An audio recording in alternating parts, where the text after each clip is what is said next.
ನಮಸ್ಕಾರ ಸ್ನೇಹಿತರೆ, ಎಲ್ಲರಿಗೂ ಆಸಕ್ತಿ ಅಕಾಡೆಮಿ ಯೂಟ್ಯೂಬ್ ಚಾನಲ್ಗೆ ಸ್ವಾಗತ.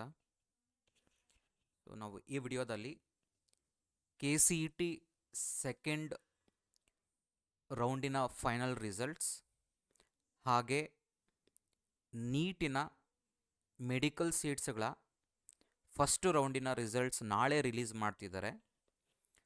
ಅದರ ಜೊತೆಗೆ ನೆಕ್ಸ್ಟ್ ನೀವು ನಾಳೆಗೆ ಏನೆಲ್ಲ ರೆಡಿ ಮಾಡ್ಕೋಬೇಕಾಗುತ್ತೆ ಅನ್ನೋದ್ರ ಬಗ್ಗೆ ಡೀಟೇಲಾಗಿ ಡಿಸ್ಕಷನ್ ಮಾಡೋಣ.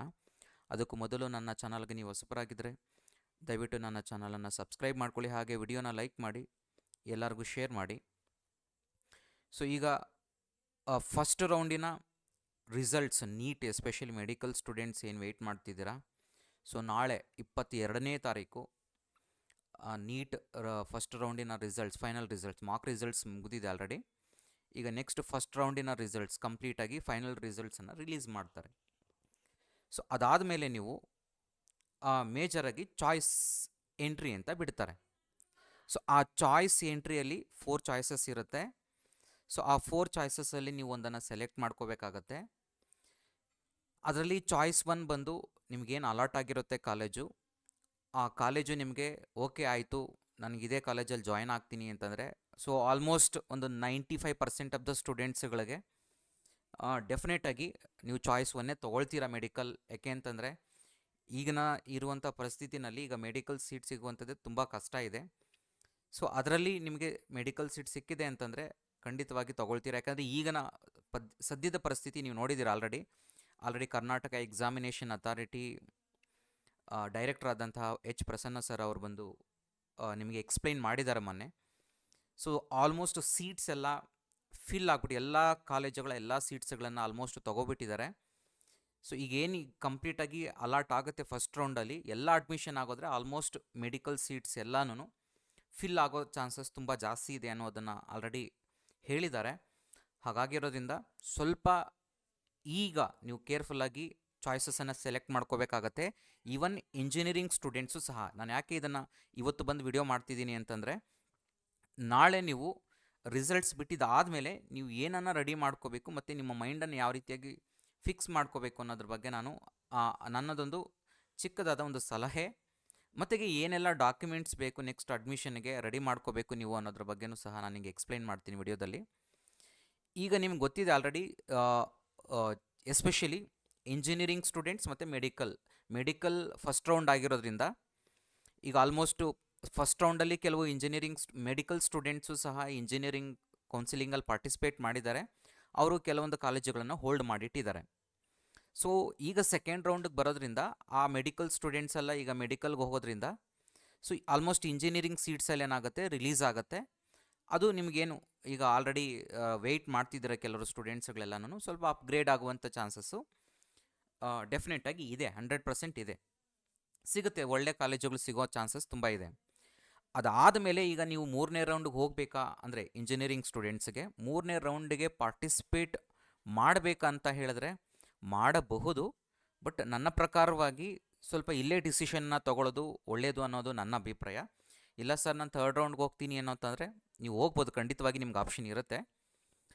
ಯಾಕೆ ಹೇಳ್ತಿದ್ದೀನಿ ಅಂತಂದರೆ ಅದು ನಿಮ್ಮ ರಿಸ್ಕ್ ಫ್ಯಾಕ್ಟ್ರ್ ಮೇಲೆ ಡಿಪೆಂಡ್ ಆಗಿರುತ್ತೆ. ಇವಾಗ ನಾನು ರಿಸ್ಕ್ ತೊಗೊಳ್ತೀನಿ ಅನ್ನೋ ಹಾಗಿದ್ರೆ ನೀವು 3rd ರೌಂಡ್ಗೆ ಹೋಗ್ಬೋದು, ಸಿಗೋ ಚಾನ್ಸಸ್ಸು ಇರುತ್ತೆ. ಈಗೇನು ಸೆಕೆಂಡ್ ರೌಂಡಲ್ಲಿ ಇಂಜಿನಿಯರಿಂಗ್ ಸ್ಟೂಡೆಂಟ್ಸ್ಗೆ ನಿಮ್ಗೆ ಅಲಾಟ್ ಆಗಿರುತ್ತೆ. ಸೊ ಅದಾದಮೇಲೆ ನಾನು ಇಲ್ಲ ಸರ್ ಹೋಲ್ಡ್ ಮಾಡಿ 3rd ರೌಂಡ್ಗೆ ಹೋಗ್ತೀನಿ ಸರ್ ಅಂತಂದರೆ ಅಲ್ಲಿ ಓಕೆ ನಿಮಗೆ ರಿಸ್ಕ್ ಫ್ಯಾಕ್ಟರ್ ತೊಗೊಳ್ತೀನಿ ಅಂತಂದರೆ ಹೋಗ್ಬೋದು. ಬಟ್ ಇಲ್ಲಿ ಮ್ಯಾಕ್ಸಿಮಮ್ ಪ್ರಾಬಬಿಲಿಟಿನ ಅರ್ಥ ಮಾಡ್ಕೊಳ್ಳಿ. ಎಲ್ಲರೂ ಹೋಗ್ತೀನಿ ಅಂತಂದರೆ probably that is very difficult. ಯಾಕೆ ಅಂತಂದರೆ ಆಲ್ಮೋಸ್ಟ್ ಸೆಕೆಂಡ್ ರೌಂಡಲ್ಲಿ, ಈ ರೌಂಡ್ ಇದೆಯಲ್ವಾ, ಆಲ್ಮೋಸ್ಟ್ ಎಲ್ಲರೂ ಚಾಯ್ಸ್ 1 ಸೆಲೆಕ್ಟ್ ಮಾಡ್ಕೊಳ್ತಾರೆ. ಯಾಕಂದರೆ ಈಗ ಸಿಗುವಂಥ ಕಾಲೇಜುಗಳು ಡೆಫಿನೆಟ್ಲಿ ನೀವು ಪ್ರೀವಿಯಸ್ ಏನು ಸಿಕ್ಕಿದೆ ಅದಕ್ಕಿಂತ ಬೆಟರ್ ಕಾಲೇಜುಗಳೇ ಸಿಗೋದ್ರಿಂದ ಸೊ ಮ್ಯಾಕ್ಸಿಮಮ್ ಚಾಯ್ಸ್ 1 ಸೆಲೆಕ್ಟ್ ಮಾಡ್ಕೊಳ್ತಾರೆ. ಮತ್ತು ನಿಮಗೆ ಆಲ್ಮೋಸ್ಟ್ ಎಲ್ಲ ಕಾಲೇಜುಗಳು ಫಿಲ್ ಆಗೋ ಪ್ರಾಬಬಿಲಿಟಿ ಸೆಕೆಂಡ್ ರೌಂಡಲ್ಲಿ ಇರುತ್ತೆ. ನಾನು ಇಲ್ಲ ಸರ್ ಉಳಿದಿದ್ದ ಸೀಟ್ ಏನಾದ್ರು ಇಲ್ಲ ಸರ್ ನಾನು ಧೈರ್ಯ ತೊಗೊಳ್ತೀನಿ, ನಾನು 3rd ರೌಂಡ್ಗೆ ಹೋಗ್ತೀನಿ ಅಂದರೆ ಹೋಗಲೂಬಹುದು.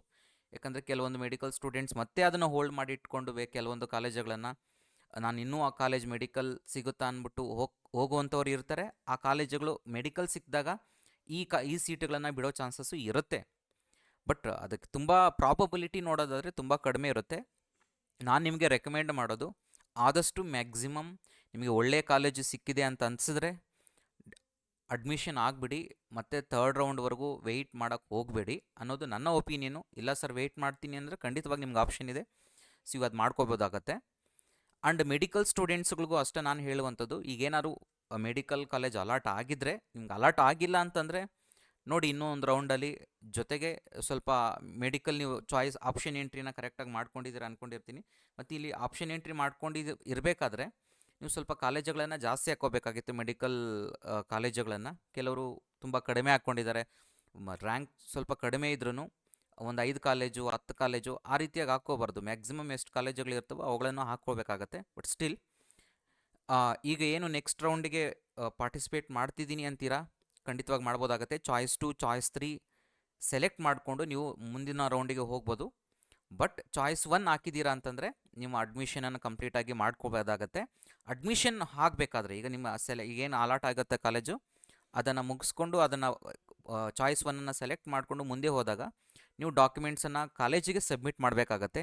ಏನೆಲ್ಲ ಡಾಕ್ಯುಮೆಂಟ್ಸನ್ನು ಸಬ್ಮಿಟ್ ಮಾಡಬೇಕಾಗತ್ತೆ ನೀವು ನೋಡ್ಬೋದು, ಇಲ್ಲಿ ಸ್ಕ್ರೀನ್ ಮೇಲೆ ಕಾಣಿಸ್ತಿದೆ. ಕಾಸ್ಟ್ ಆ್ಯಂಡ್ ಇನ್ಕಮ್ ಸರ್ಟಿಫಿಕೇಟನ್ನು ಸಬ್ಮಿಟ್ ಮಾಡಬೇಕಾಗತ್ತೆ. ಯಾರು ಕ್ಲೈಮ್ ಮಾಡಿದರೆ ರಿಸರ್ವೇಷನ್ಸನ್ನು, ನಿಮ್ಮ ರಿಸರ್ವೇಷನಲ್ಲಿ ಜನರಲ್ ಸ್ಟೂಡೆಂಟ್ಸ್ ಆದರೆ ತೊಂದರೆ ಇಲ್ಲ, ಬಟ್ ನೀವು ಯಾರು ರಿಸರ್ವೇಷನ್ ಕ್ಲೈಮ್ ಮಾಡಿದರೆ ಖಂಡಿತವಾಗಿ ಆ ಡಾಕ್ಯುಮೆಂಟನ್ನು ನೀವು ಸಬ್ಮಿಟ್ ಮಾಡಬೇಕಾಗತ್ತೆ ಕಾಲೇಜಿಗೆ. ಹಾಗೆ SSLC 10th ಸ್ಟ್ಯಾಂಡರ್ಡ್ ಮಾರ್ಕ್ಸ್ ಕಾರ್ಡನ್ನು ನೀವು ಸಬ್ಮಿಟ್ ಮಾಡಬೇಕಾಗತ್ತೆ. ಸೆಕೆಂಡ್ PUC ಮಾರ್ಕ್ಸ್ ಕಾರ್ಡನ್ನು, ಹಾಗೆ second PUC 12th standard marks card. Rural area ಅಂದರೆ ಫಸ್ಟ್ ಸ್ಟ್ಯಾಂಡರ್ಡ್ ಇದೆ 10th ಸ್ಟ್ಯಾಂಡರ್ಡ್, ನೀವು ರೂರಲ್ಲಿ ಏನಾದರೂ ಕ್ಲೈಮ್ ಮಾಡಿದರೆ ರಿಸರ್ವೇಷನನ್ನು ಕ್ಲೈಮ್ ಮಾಡಿದರೆ ನೀವು ಫಸ್ಟ್ ಸ್ಟ್ಯಾಂಡರ್ಡಿಂದ 10th ಸ್ಟ್ಯಾಂಡರ್ಡ್ವರೆಗೂ study certificate, rural study certificate ಏನಿರುತ್ತೆ ಅದನ್ನು ನೀವು ಸಬ್ಮಿಟ್ ಮಾಡಬೇಕಾಗತ್ತೆ ಕಾಲೇಜಲ್ಲಿ. ನೀವು ಯಾವ ಕಾಲೇಜ್ ಅಲಾಟ್ ಆಗುತ್ತೆ ಆ ಕಾಲೇಜಿಗೆ ಹೋಗಿ. Next study certificate details up to 10th standard, ಅಂದರೆ candidate study certificate including SSLC, second PUC, 12th standard combined to the single PDF ಅದನ್ನು ತೊಗೊಂಡು ಅಗೇನ್ 10th ಮತ್ತು PUC ಇದನ್ನು ಸಿಂಗಲ್ ಸ್ಟಡಿ ಸರ್ಟಿಫಿಕೇಟಲ್ಲಿ ತೊಗೊಂಡು, ಅಂದರೆ ಫುಲ್ಲು. ಮತ್ತು ಕನ್ನಡ ಮೀಡಿಯಮ್ ಸರ್ಟಿಫಿಕೇಟ್ ಫಸ್ಟ್ ಸ್ಟ್ಯಾಂಡರ್ಡಿಂದ 10th ಸ್ಟ್ಯಾಂಡರ್ಡ್ವರೆಗೂ ಯಾರು ಕನ್ನಡ ಮೀಡಿಯಮ್ ಕ್ಲೈಮ್ ಮಾಡಿದರೆ ಮಾತ್ರ ಅವ್ರು ತೊಗೊಂಡು ಹೋಗಬೇಕಾಗತ್ತೆ. Next UGCET NEET 2026 application form. ನೀವು ಅಪ್ಲಿಕೇಶನ್ ಹಾಕಬೇಕಾದ್ರೆ CET ಅಥವಾ NEET ಅಪ್ಲಿಕೇಶನ್ ಹಾಕಬೇಕಾದ್ರೆ ಅಪ್ಲಿಕೇಶನ್ ಫಾರ್ಮ್ ಇರುತ್ತೆ, ಆ ಅಪ್ಲಿಕೇಶನ್ ಫಾರ್ಮನ್ನು ಪ್ರಿಂಟೌಟ್ ತೊಗೊಂಡು ಹೋಗಬೇಕಾಗತ್ತೆ. ಮತ್ತು ಫೋಟೋ ಐಡೆಂಟಿಟಿ ಪ್ರೂಫ್, ಅಂದರೆ ನಿಮ್ಮ ಆಧಾರ್ ಕಾರ್ಡು ಏನು ನೀವು ಹಾಕಿರ್ತೀರ ಬಟ್ ಒರಿಜಿನಲ್ ತೊಗೊಂಡು ಹೋಗಬೇಕಾಗತ್ತೆ, ಜೊತೆಗೆ ಜೆರಾಕ್ಸ್ ಕಾಪಿಯನ್ನು ತೊಗೊಂಡು ಹೋಗಬೇಕಾಗತ್ತೆ. CET NEET 2026 ಅಡ್ಮಿಷನ್ ಟಿಕೆಟ್, ನೀವು CET ಎಕ್ಸಾಮ್ ಬರೆದಿರುವಂಥದ್ದು, ಮೆಡಿಕಲ್ ಸೀಟ್ಸ್ ನೀವು ತೊಗೊಂಡಿದ್ರೆ NEET ಬರೆದಿರುವಂತಹ ಅಡ್ಮಿಷನ್ ಟಿಕೆಟನ್ನು ತೆಗೆದುಕೊಂಡು ಹೋಗಬೇಕಾಗತ್ತೆ. ಇವೆಲ್ಲ ಒಂದು ಸೆಟ್ ಜೆರಾಕ್ಸ್ ಜೊತೆಗೆ ಒರಿಜಿನಲ್ಸು ಸಹ ತೊಗೊಂಡು ಹೋಗಬೇಕಾಗತ್ತೆ. ಅದರಲ್ಲಿ ನೀವು ಒಂದು ಸೆಟ್ಟನ್ನು ಅಲ್ಲಿ ಕಾಲೇಜಲ್ಲಿ ತೊಗೊಳ್ತಾರೆ, ಮತ್ತು ಜೊತೆಗೆ ನಿಮ್ಮ ಅಲ್ಲಿ ಲೈವಲ್ಲಿ ಫೋಟೋನ ಕ್ಯಾಪ್ಚರ್ ಮಾಡ್ತಾರೆ. ಸೊ ಈ ಎಲ್ಲ ಡಾಕ್ಯುಮೆಂಟ್ಸನ್ನು ನೀವು ತೆಗೆದುಕೊಂಡು ಹೋಗಬೇಕಾಗತ್ತೆ. ಇವುಗಳನ್ನು ರೆಡಿ ಮಾಡ್ಕೊಳ್ಳಿ. ಓಕೆ, ಈಗ ಆಲ್ಮೋಸ್ಟ್ ಈಗೇನು ಬರ್ತಿದೆ ನಾಳೆ ರಿಸಲ್ಟ್ಸು, ಎಲ್ಲರೂ ಚಾಯ್ಸ್ 1 ಸೆಲೆಕ್ಟ್ ಮಾಡ್ಕೊಳ್ತಾರೆ ಮ್ಯಾಕ್ಸಿಮಮ್.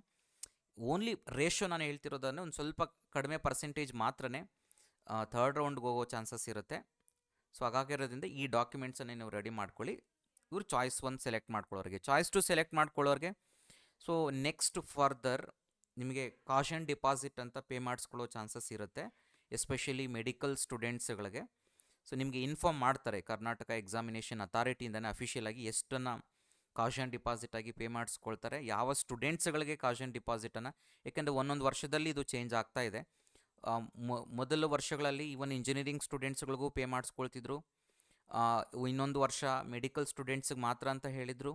ಸೊ ಹಾಗಾಗಿರೋದ್ರಿಂದ ಈ ವರ್ಷ ಯಾವ ಸ್ಟೂಡೆಂಟ್ಸ್ಗಳಿಗೆ, ಮೆಡಿಕಲ್ ಸ್ಟೂಡೆಂಟ್ಸ್ಗಂತೂ ಇರುತ್ತೆ, ಬಟ್ ಮತ್ತೆ ಇನ್ನು ಯಾವ ಸ್ಟೂಡೆಂಟ್ಸ್ಗಳಿಗೆ ಕಾಷನ್ ಡಿಪಾಸಿಟ್ ಪೇ ಮಾಡಬೇಕಾಗತ್ತೆ ಅನ್ನೋದನ್ನು ಸಹ ಇನ್ಫಾರ್ಮ್ ಮಾಡ್ತಾರೆ.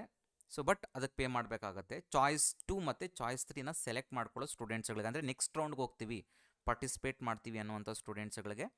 ಸೊ ಬಟ್ ಇದು ನೆಕ್ಸ್ಟ್ ಈಗ ನೀವು ಡಿಸಿಷನ್ ತೊಗೊಳ್ಳಿ, ಕೇರ್ಫುಲ್ಲಾಗಿ ತೊಗೊಳ್ಳಿ ಡಿಸಿಷನನ್ನು. ಈಗ ಫಸ್ಟ್ ರೌಂಡಿಂದ ಸೆಕೆಂಡ್ ರೌಂಡಿಗೆ ಏನು ಬಂದಿದ್ದೀರಾ ಇಂಜಿನಿಯರಿಂಗ್ ಸ್ಟೂಡೆಂಟ್ಸು, ಧೈರ್ಯವಾಗಿ ಚಾಯ್ಸ್ 2 ಸೆಲೆಕ್ಟ್ ಮಾಡ್ಕೊಂಡು ಬಂದಿದ್ದೀರಾ. ಸೊ ಇದೇ ಥರನೇ ನೆಕ್ಸ್ಟ್ ಥರ್ಡ್ ರೌಂಡ್ಗೆ ಹೋಗ್ಬೇಕಾದ್ರೆ ಚಾಯ್ಸ್ 2 ಸೆಲೆಕ್ಟ್ ಮಾಡ್ಕೋಬೇಕಾರೆ ಅಥವಾ ಚಾಯ್ಸ್ 3 ಸೆಲೆಕ್ಟ್ ಮಾಡ್ಕೋಬೇಕಾದ್ರೆ ತುಂಬ ಕೇರ್ಫುಲ್ ಆಗಿರಿ. ಯಾಕೆಂದರೆ ನಿಮಗೆ ಫಸ್ಟ್ ರೌಂಡಿಂದ ಸೆಕೆಂಡ್ ರೌಂಡ್ಗೆ ಬರಬೇಕಾದ್ರೆ ವೇಕೆನ್ಸಿಗಳಿದ್ವು ಅಂತಂದರೆ ಇಂಜಿನಿಯರಿಂಗ್ ಸೀಟ್ಸು ಎಲ್ಲ ಖಾಲಿ ಇಟ್ಕೊಂಡು ಹಾಗೆ ಇದ್ದರು, ಏನೋ ಯಾರೂ ಅಡ್ಮಿಷನ್ ಆಗಿರೋ ಪರ್ಸೆಂಟೇಜು ತುಂಬ ಕಡಿಮೆ. ಯಾಕೆಂದರೆ ಈ ಮೆಡಿಕಲ್ ಸ್ಟೂಡೆಂಟ್ಸ್ ಹೋಗ್ತಾರೆ, ಆ ಒಳ್ಳೆ ಕಾಲೇಜುಗಳು ಒಳ್ಳೆ ಸೀಟ್ಸ್ ಉಳ್ಕೊಂಡಿರುತ್ತೆ, ಅದಕ್ಕೆ ನಾವು ಹೋಗೋಣ ಅನ್ನುವಂಥದ್ದಕ್ಕೆ ಪ್ರಾಬಬಿಲಿಟಿ ಇತ್ತು ಸೆಕೆಂಡ್ ರೌಂಡ್ಗೆ. ಇಲ್ಲಾಂದಿದ್ರೆ ನಿಮಗೆ ಫಸ್ಟ್ ರೌಂಡಲ್ಲೇ ಮ್ಯಾಕ್ಸಿಮಮ್ ಅಡ್ಮಿಷನ್ಸ್ ಆಗ್ತಿತ್ತು. ಈ ವರ್ಷ ಸ್ವಲ್ಪ ಏನಾಗಿದೆ, ಮೆಡಿಕಲ್ದು ಡಿಲೇ ಆಗಿದ್ದರಿಂದ ಆ ಸೀಟ್ಸ್ಗಳು ಇಂಜಿನಿಯರಿಂಗ್ ಒಳ್ಳೆ ಕಾಲೇಜು ಒಳ್ಳೆ ಸೀಟ್ಗಳನ್ನು ಹೋಲ್ಡ್ ಮಾಡಿರೋದ್ರಿಂದ ಮೆಡಿಕಲ್ ಸ್ಟೂಡೆಂಟ್ಸ್ ಎಲ್ಲನೂ.